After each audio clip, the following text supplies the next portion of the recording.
Contemporary Art Studios, and today we're here with Taya de la Cruz, and she was just telling us about a specific piece that caught my attention, so the floor is yours again, sorry. Well, thank you very much.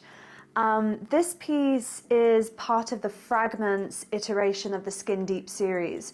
So the Skin Deep blocks were all about the message of empowerment inside them. And these two have messages of empowerment written inside them. However, I thought to take it a step further and maybe examine all of the different parts of ourselves that we have to hide depending on the situations we're in. So, you know, when you're in the office, you're not the same person as you are, you know, when you're out with the lads on a beer and a night out. So it's almost about how do we compartmentalize all the different pieces of ourselves and present them as a whole of who we are. Deep words. And this piece is from what series? The Skin Deep series. Okay. So how many different series you have since you created? Ooh, since I've dabbled, you know, for more than 10 years as an artist, but not ever in a very serious way. I only started truly creating art during lockdown, where I feel like I had something to say. So in total since then, I've done 3 or 4 series, and this is the latest iteration where I feel like I finally found my artistic voice, I found my aesthetic, I found the message that I'm super passionate about. And this particular piece says, happiness and confidence are the prettiest things that you can wear. So to speak bluntly, I'm a woman in her late 30s. I've now come to realize that the currency of youth is something that's not available to me anymore. And to be honest, I've never really had like an identity that I recognize with, because maybe I'm mixed race. I'm a mixture of, you know, lots of different heritages. I grew up in lots of different places. So I am half Spanish, half Indian. I was born in London, raised in Gibraltar and Spain, and then came back to London, lived in the States for a bit. So I don't really identify with being any one thing, if that makes sense, because all of my Taya-ness is just so diluted. However, now that I'm in my late 30s and I actually realize, like, my God, the power that the youth have, you know, it's just something that's so incredible, and I can feel that power fading, but another power arising in its own way, and it's the desire for community, to give back, to support, to protect. Obviously, when I was young, that certainly wasn't the case, as I felt it was very, very competitive. So this specific way of working, to go back to the word. No, good. When did you kind of figure out this is the style that you wanted to go with? This? When was the light bulb moment that this is what I'm going to do? 2023. At the very beginning of 2023. And did you have several like trying error? Yeah. So the idea of painting with syringes, and I'll show you a few of my like earlier pieces that I worked with syringes that look very aesthetically different to this. I wanted a way of engaging, well, we don't have 2 parts of our brain, but just for logic's sake, you know, we've got the right side and the left side, the logic and the intuition. I wanted something that would engage both parts of your brain at the same time and just give you an experience that might be slightly different when looking at art. So the pieces look very tactile. I was trying to recreate skin with these pieces. So the animal that inspired me to do that was a chameleon. And I thought, well, you know, because it just looks, everyone just wants to run their hands over them. And the idea with painting from syringes literally came from my very bougie landlord. He's an aesthetic surgeon. And I just happened to see one of his Instagram videos where he was injecting a patient's lips and just making this, I don't know what it is they inject, is it, but not Botox, like filler? Yeah, filler. And just made it like shape in a very specific way.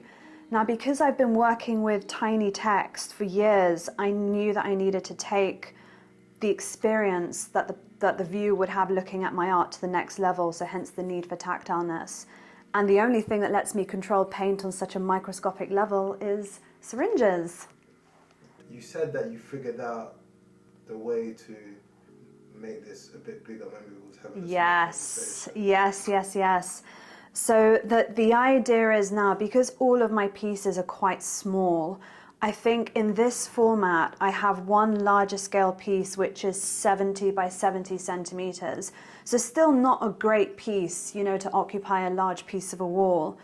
So I thought, well, I want to scale them up. I know in my heart I don't want them to be framed. I want them to just be pieces that are painted on all 5 sides and instantly tactile to anybody who wants to touch them. So I'm then tasked. You want to let people touch Yep, them, so. that's it. I'm instantly tasked with like the solution. It's like, how do I make something completely solid, durable, holds its shape? Yeah. So after 97 tries, I think I found my formula. 97 tries. 97 tries. No one sees this part of the art. It's painful. Yeah, you'll notice on social media I haven't been posting a lot because I'm literally crying in my studio. I appreciate the effort that you've gone through to create these. Are magnificent. I would love to see. Okay. You said you're supposed to show me Yes, something. I'm going to take you to my. Okay. So the only thing I will say to you is you're going to bang your head. So please, please, please watch your head. Wonderful.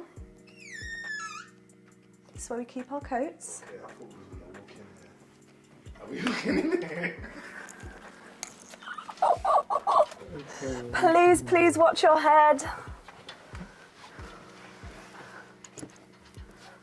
So this is it. This Can I is. see the syringes that you... Oh, these are them... Yeah. Feel free to have a look. I've got a palette that I'm working with right now that's here, because this is basically what the fragments look like before they get assembled. You squeeze in past the dehumidifier here. So what's the 97th one? The Yes. Now this is not pretty, remember. Yeah. So you can see these are all of my previous attempts. I have stacks and stacks of formulas that did not go well. Get your hands on this. Yeah, that is definitely solid. Oh! So F is slightly more solid, but the problem is the liquid became so thick that I can't control it as well as I need to. And obviously these, they've kept their shape a little bit, but not enough. And then, oh my God, when I finally found this, I was like, yes. And how long did it take, even the 97th try, how long is that in duration? And 11 weeks. 11 weeks. 11 weeks. Right. And it's 11 weeks of having this thing inside you that you so desperately want to express and you can't. So yeah, I haven't created, aside from a couple of commissions that I've been working on, I haven't created any work for almost 3 months. Oh, really? And it's been killing me. But now I have it forward. So here we go. And how long ago did you get this eureka moment? 4 days ago. 4 days ago. So I ordered more resin. Yeah. I was just figuring out now the practicalities, because normally I'll mix up a whole palette, as you can see there, and that's it. It's stored, it's ready to go. However, you cannot store mixed resin. So I've had to sort of sit down and think, what is my new process going to look like? You know, my next series is going to be on all of these, by the way. Wooden panels in this size. Are you going to do the same type Yeah. I feel like that's gonna, are you going to still, the way you have little, where you have the letterings? No, it's going to be the same sort of, I'll show you previews of it. I've got some mock-ups on my computer, but we're doing a gradient because I feel like the palettes themselves are getting a little bit lost in translation. Like if we look at this palette, for example, you can't see the colors for what they are because they're all mixed together. They have just like one thing that they're saying. Whereas if we take a palette, let's say of 5 colors, one color's painted underneath, and then we're going to have a beautiful gradient going through of 4 colors, and a lot of really cool, intricate Art Deco patterns breaking up the gradient, and that's where the text is going to go. How do you kind of distinguish your choice of what color you want to go for? Is it like a mood? Is it like in regards to the pieces? I think it's just very intuitive. Like, I don't know why, but I seem to be. Like you just pick up the first color and just go. Or I'll see like a color out. Like the other day, when you leave here actually and you're walking down the road, look to your right and look at the yoga studio. It has this really beautiful mint roof. And I took a picture of it and I was like, ooh, I can see that mixing with like a nice yellow with a pink, a dark blue. So yeah, they just come whenever, and you can find like lots of beautiful palettes online. Yeah, it's just more intuitive than anything. Yeah, I really love the studio. Sorry, it's a bit of a mess. No, it's a bit. Just been. Haven't been so much. I'd love to visit your studio though. Yeah, no, it's quite a big studio. A lot happens within this. Nice. And where do you usually configure all these neat things? How do you obtain them? The noodles. These are very, very, very generously donated to me from this company, Be Brawn. I won't say this next bit on camera, but I'll tell you when the camera's off.